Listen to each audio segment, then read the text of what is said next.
उपनिषद में वासुदेव कुटुंबकम का विचार दिया गया है। प्रधानमंत्री नरेंद्र मोदी बार बार इस वाक्य का इस्तेमाल करते हैं, लेकिन इसका ये मतलब बिल्कुल भी नहीं है कि कोई भी देश भारत के अंदरूनी मामलों में दखल दे, सरहद पर नापाक हरकत करे और बारूदी साजिशों से मुल्क को दहलाए।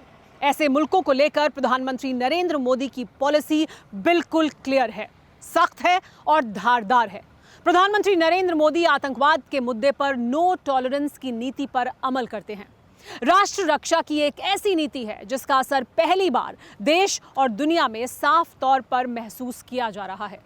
टेली सीरीज के इस एपिसोड में देखिए राष्ट्र रक्षक, रॉक सॉलिड इंटेंशंस।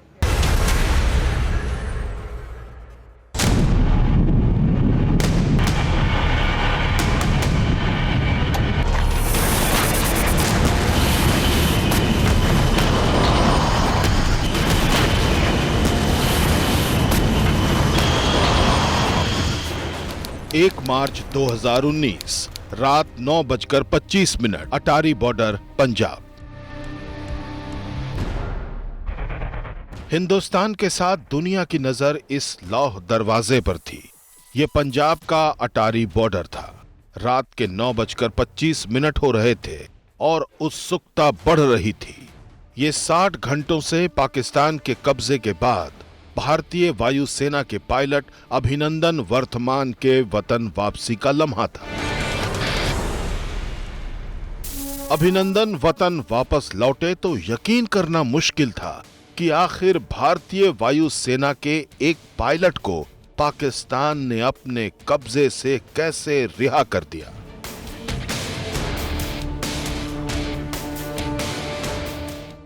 खबरदार पाकिस्तान कि અમારા પાયલોટને જો એક ખરોચ પણ આવી તો પછી દુનિયાને તમે કહેતા નહીં કે મોદી આ કર્યું। अभिनंदन की वापसी किसी चमत्कार से कम नहीं, लेकिन ये चमत्कार कैसे हुआ, इसको समझने के दो सिरे हैं। पहला आतंकवाद और दूसरा मुस्लिम देशों से दोस्ताना रिश्ते। ये दोनों सिरे बीते 7 वर्षों के दौरान धारदार हुए। प्रधानमंत्री नरेंद्र मोदी की आतंकवाद विरोधी नीति 2 पायों पर खड़ी है। पहला, दुनिया को समझाना कि आतंकवाद एक वैश्विक खतरा है जिससे कोई देश अछूता नहीं है। दूसरा, भारत में दहशतगर्दी के लिए जिम्मेदार ताकतें विश्व के लिए भी खतरा है।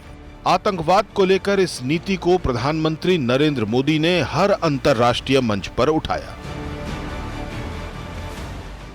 रिग्रेसिव थिंकिंग के साथ जो देश आतंकवाद का पॉलिटिकल टूल के रूप में इस्तेमाल कर रहे हैं, उन्हें ये समझना होगा कि आतंकवाद उनके लिए भी उतना ही बड़ा खतरा है।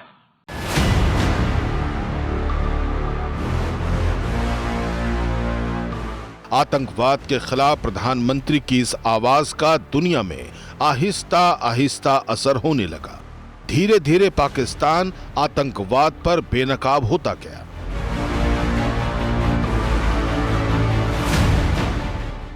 जो आंतरिक सुरक्षा के लिए कदम उठाए हैं, उससे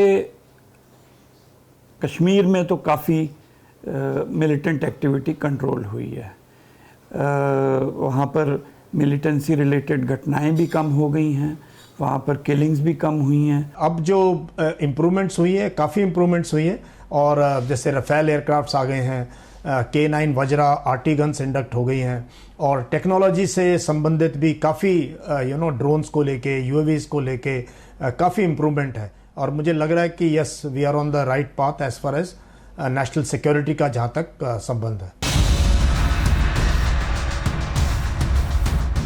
प्रधानमंत्री ने सिर्फ दुनिया के मंचों से आतंक के खिलाफ आह्वान ही नहीं किया, बल्कि जरूरत पड़ी तो आतंक के सरपरस्तों को सबक भी सिखाया।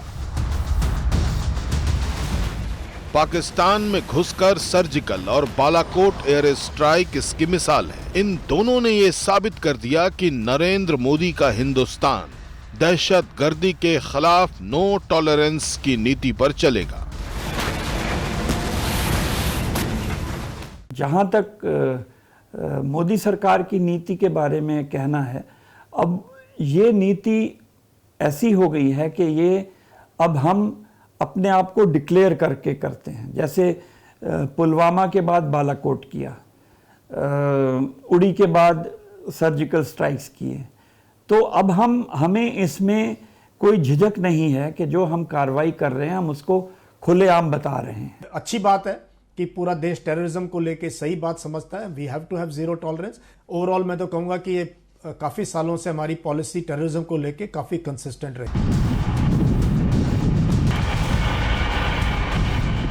सर्जिकल और एयर स्ट्राइक यानी दो बार भारत ने पाकिस्तान को घर में घुसकर मारा, लेकिन पूरी दुनिया खामोश रही। किसी मुल्क ने पाकिस्तान की हिमायत नहीं की, किसी मुस्लिम देश ने भी पाकिस्तान का साथ नहीं दिया। ये कैसे संभव हुआ? 29 अक्टूबर 2019, रियाद, सऊदी अरब। रियाद एयरपोर्ट पर प्रधानमंत्री नरेंद्र मोदी का एयर इंडिया 1 विमान उतरा तो खुद सऊदी अरब के किंग प्रधानमंत्री की आगवानी करने मौजूद थे। लाल कालीन बिछाकर और गार्ड ऑफ ऑनर के साथ प्रधानमंत्री मोदी का स्वागत हुआ। ये मुस्लिम जगत में प्रधानमंत्री मोदी का रसूख है, जिसका अक्स सिर्फ सऊदी अरब में ही नहीं बल्कि मिडिल ईस्ट के देशों यूएई और बहरीन में भी दिख चुका है। यूएई ने प्रधानमंत्री मोदी को अपने सबसे सर्वोच्च सम्मान से नवाजा तो बहरीन में जोरदार स्वागत हुआ। मुस्लिम जगत में भारत के बढ़ते महत्व का प्रमाण है कि 6 मुस्लिम देशों का सर्वोच्च सम्मान प्रधानमंत्री नरेंद्र मोदी को मिल चुका है।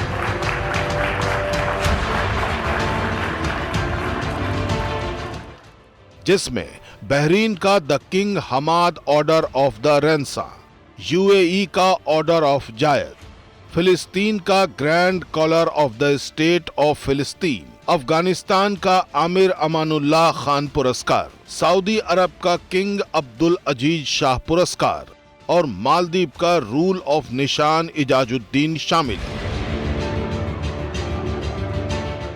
नरेंद्र मोदी ने मुस्लिम जगत में ऐसी कूटनीतिक घेराबंदी की है कि अंतर्राष्ट्रीय मंच पर पाकिस्तान कश्मीर राग छेड़ता रहता है, लेकिन मुस्लिम देश तक पाकिस्तान का समर्थन नहीं करते। सारे मुस्लिम कंट्रीज को पता है कि ये झूठ का मुल्क है। इसके अंदर ना इनको पता है कि ये किस जमीन से ताल्लुक रखते हैं, दूसरे मुल्क के अंदर टांग अड़ाते हैं, बताते हैं उनको और इस्लामी दुनिया के चैंपियन बनना चाहते हैं। लेकिन हरकत इनकी वो है कि जो कहीं पे भी नहीं हो सकती।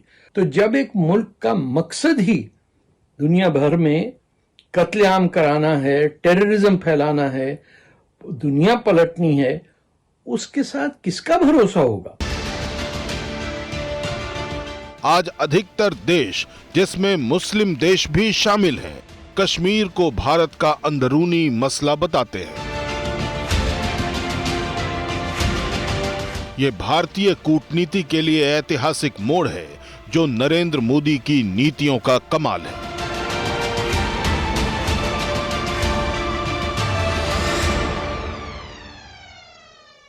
अड़ी सोमवार से शुक्रवार शाम 6 बजे सिर्फ TV9 भारतवर्ष पर।